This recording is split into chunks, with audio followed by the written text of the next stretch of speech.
और नाज़रीन, इस वक्त की एक बहुत बड़ी खबर, मंजर भोपाली को भोपाल से चुनाव लड़ने का मौका मिल सकता है।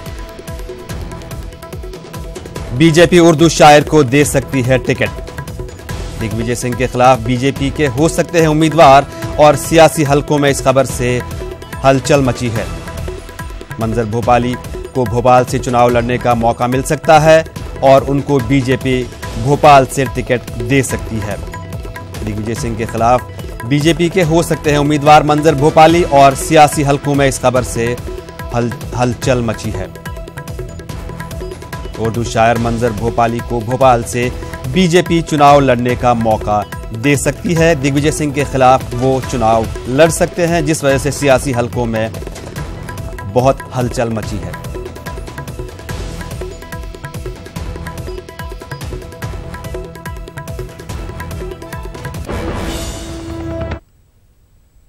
आगे बढ़ते हैं। साध्वी प्रज्ञा सिंह ठाकुर बीजेपी में बाकायदा तौर पर शामिल हो गई हैं। बीजेपी के टिकट पर भोपाल से लोकसभा चुनाव लड़ सकती हैं। उन्होंने न्यूज 18 से खास बातचीत की। इस वक्त हमारे साथ हैं। आपको भोपाल से चुनाव लड़ाने की बात चल रही है, क्या दिग्विजय सिंह को आप चुनौती दे पाएंगी? निश्चित रूप से। कैसे? ये तो राजनीति है और युद्ध है, धर्म युद्ध है, और धर्म युद्ध में सदैव सत्य की और धर्म की जीत होती है। तो मैं बिल्कुल आश्वस्त नहीं, पूर्ण आश्वस्त हूँ। और कमलनाथ ने भी ट्वीट किया कि जो प्रधानमंत्री गुजरात में जो मौसम की वजह से मौत हुई, उनके लिए संवेदना दे रहे हैं, एमपी वालों को नहीं दे रहे। तो क्या नरेंद्र मोदी सिर्फ गुजरात के प्रधानमंत्री हैं? ये तो जी प्रधानमंत्री देश के हैं और उन्होंने विश्व में भारत को जो सम्मान दिलाया, जो स्थान उन्होंने विश्व में भारत का बनाया है, ये अनदेखी करते हैं और इनके मनों में छल है। लेकिन मध्य प्रदेश के लोगों के लिए प्रधानमंत्री ने नहीं कहा ना कि उनको सहायता मिलेगी। ऐसा बिल्कुल नहीं है। वो निश्चित रूप से प्रधानमंत्री हैं, ऐसा कैसे कह सकते हैं? और प्रधानमंत्री जी सबके लिए विचार करते हैं, तो मध्य प्रदेश क्या वो अलग मानते हैं? यह साध्वी प्रज्ञा, जिनके मध्य प्रदेश से दिग्विजय सिंह के खिलाफ चुनाव लड़ने की बात हो रही है और प्रधानमंत्री के ट्वीट के बारे में वो कमलनाथ के ऊपर निशाना साध रही हैं। Manoj Sharma, Bhopal, news 18 India. BJP पर राजस्थान के वजीर आला अशोक गहलोत ने सख्त तबसरा किया है। उन्होंने कहा कि जात पात की मसावत दुरुस्त करके गुजरात इलेक्शन जीत लिया गया। गुजरात में सरकार नहीं बन पाने का बीजेपी को डर था और जीतने के लिए रामनाथ कोविंद को सदर जमहूरिया बनाया गया और इस चक्कर में बीजेपी से अडवाणी साहब छट गए।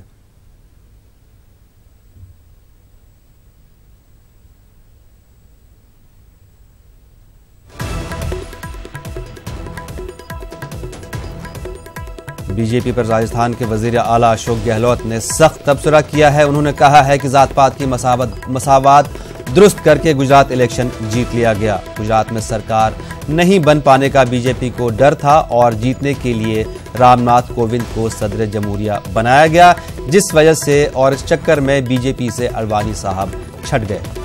ये कहना है अशोक गहलोत का, जो राजस्थान के सीएम है। उन्होंने बीजेपी पर सख्त तबसरा करते हुए कहा है कि जात पात की मसावत दुरुस्त करके गुजरात इलेक्शन जीत लिया गया था और गुजरात में सरकार नहीं बन पाने के डर से और जीतने के लिए रामनाथ कोविंद को सदर जमहूरिया बनाया गया और इस चक्कर में बीजेपी से अडवाणी साहब छट गए।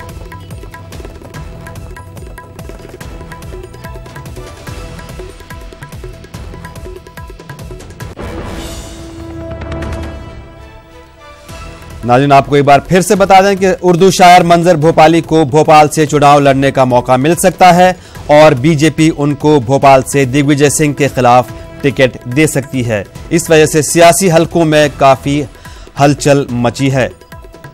उर्दू शायर मंजर भोपाली को बीजेपी भोपाल से दिग्विजय सिंह के खिलाफ खड़ा कर सकती है। लोकसभा इंतखाबात में बीजेपी के उम्मीदवार हो सकते हैं मंजर भोपाली। उर्दू शायर मंजर भोपाली जो दिग्विजय सिंह के खिलाफ बीजेपी के उम्मीदवार हो सकते हैं।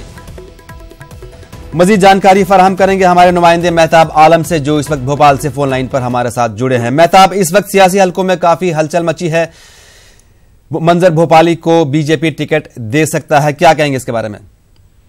बता दें कि देखिए, भोपाल की पार्लियामेंट्री सीट को लेकर अब तक कई नाम सामने आए थे। पहले नाम यहाँ पे शिवराज सिंह का था, वहीं पर उमा भारती का नाम भी आया, फिर प्रज्ञा सिंह ठाकुर का नाम आया, फिर आज मंजर भोपाली ने जिस तरह से बयान दिया कि उनसे सियासी पार्टियां रास्ते में है और भारतीय जनता पार्टी के सीनियर लीडर ने उन्हें फोन करके कहा है कि ये इलेक्शन लड़ने के लिए, लेकिन इस मामले में वो फैसला तभी कोई करेंगे जब तक वो अपने दोस्तों से मशवरा नहीं कर लेते हैं, क्योंकि उनका कहना कि कांग्रेस ने सीनियर लीडर दिग्विजय सिंह को उतारा है और दिग्विजय सिंह के सामने किस तरह से की हिकमत अमली के साथ मैदान में जाया जा सकता है, इस पर जब तक अपने दोस्तों से मशवरा नहीं कर लेंगे तब तक कोई फैसला वो नहीं लेंगे। इस मामले को लेकर भी वो गौर कर रहे हैं। भारतीय जनता पार्टी किसको उम्मीदवार बनाएगी, अब तक तो जो है 4 बड़े नाम जो है इस पर निकलकर सामने आए हैं। ये फैसला तो बीजेपी कायदत को लेना है कि वो किसको उम्मीदवार बना रही है और इस पर सबकी नजरें टिकी हुई है।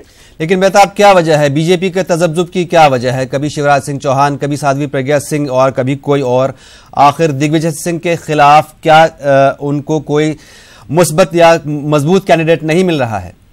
देखिए, इसमें एक बात आपको बता दें कि 1989 के बाद से भोपाल की पार्लियामेंट्री सीट पर भारतीय जनता पार्टी का कब्जा बना हुआ है और अब तक जितने भी लोग आए, अगर मैं पिछले इलेक्शन की बात करूं 2014 की, तो भारतीय जनता पार्टी की जो सिटिंग मेंबर पार्लियामेंट है आलोक संजय, वो 3.5 लाख वोटों से जीते थे। लेकिन इस बार भारतीय जनता पार्टी मेहताब आपको यहाँ पे 1 मिनट रोकना चाहेंगे। देखते हैं मंजर भोपाली का क्या कहना है इस बारे में। मुझसे तो 1.5-2 महीने पहले से ही इस तरह के लोग, यानी जो सियासतदान हैं या सियासी पार्टियों के लोग हैं, वो राब्ते में हैं। अभी भी आज जैसा नाम डिक्लेयर हुआ है बीजेपी की तरफ से, तो मैं समझता हूँ कि बीजेपी के लोग भी मुझसे राब्ता कायम कर रहे हैं कि आप खड़े हो जाइए। तो मैं सोच रहा हूँ कि अभी मेरे दोस्तों को मैंने बुलाया है कि इस पर क्या डिसीजन लिया जाए, क्योंकि मैं एक शायर हूँ बुनियादी तौर पर, और मैं तो उर्दू की खिदमत करना चाहता हूँ और आवाम की खिदमत तो कर ही रहे हैं, समाज की खिदमत तो करते हैं, मगर ये एक बड़ा डिसीजन है इस वक्त इस शहर में। हमारे लिए ये भी तय है कि दिग्विजय सिंह साहब लड़ रहे हैं, तो हमें सब सोच समझ कर ही फैसला लेना पड़ेगा। ये दोस्तों का फैसला होगा, मैं जो वो कहेंगे वो उस पर अमल करूंगा। जी मेहताब, जैसा कि आपने भी सुना, मंजर भोपाली ये कह रहे हैं कि मुझे बीजेपी से मतलब कांटेक्ट किया गया है। आखिर क्या वजह है? मंजर भोपाली को इसलिए लाया गया, हो सकता है कि मुस्लिम वोटर्स को लुभाने के लिए मंजर भोपाली का नाम सामने आया हो, लेकिन इससे पहले चूंकि साध्वी प्रज्ञा सिंह का भी नाम आया था, वो भी सुबह हमने सुना कि वो कह रही थी कि मैं भोपाल से चुनाव लड़ूंगी। उससे पहले शिवराज सिंह चौहान का भी ये नाम आया था। आखिर बात वहीं पे आ रही है कि दिग्विजय सिंह के खिलाफ अभी तक बीजेपी को कोई कैंडिडेट क्यों नहीं मिल रहा है? देखिए, इसमें एक तरफ तो भारतीय जनता पार्टी शुरू से कह रही है कि दिग्विजय उसके लिए कोई चैलेंज नहीं है, लेकिन दूसरी बात है कि अगर चैलेंज नहीं है तो जहां पर बात कांग्रेस ने दिग्विजय सिंह के नाम का ऐलान 23 मार्च को कर दिया था, वही भारतीय जनता पार्टी अभी तक अपने उम्मीदवार के नाम का ऐलान ही नहीं कर पाई। और अगर दूसरी तरफ हम बात करें तो जो उनके सिटिंग मेंबर पार्लियामेंट आलोक संजय है, पिछले इलेक्शन में यानी 2014 के इलेक्शन में उन्होंने कांग्रेस के उम्मीदवार पीसी शर्मा को 3.5 लाख वोटों से हराया था। उसके बावजूद भारतीय जनता पार्टी उनके नाम पर फैसला नहीं कर पा रही है, क्योंकि जिस तरह से दिग्विजय सिंह का नाम निकलकर सामने आया है और उनका इतना जो कद है, साबित वजीर आला मध्य प्रदेश के रहे हैं, और किस तरह चुनते हैं, तो बीजेपी चाहती है कि ऐसे कैंडिडेट के सामने लाया जाए ताकि उसकी जीत यकीनी बन जाए। यही वजह है कि उमा भारती के नाम पर भी गौर किया गया। उमा भारती यहाँ पर 99 में सुरेश पचौरी के खिलाफ भोपाल की सीट वो जीती भी है। और यहाँ पे सबसे बड़ा जो फैसला ये है, क्योंकि मुसलमानों के जो वोटर 6,80,000 मुस्लिम वोटर हैं, और उसमें इससे पहले जो भोपाल में 1984 में गैस निकली थी,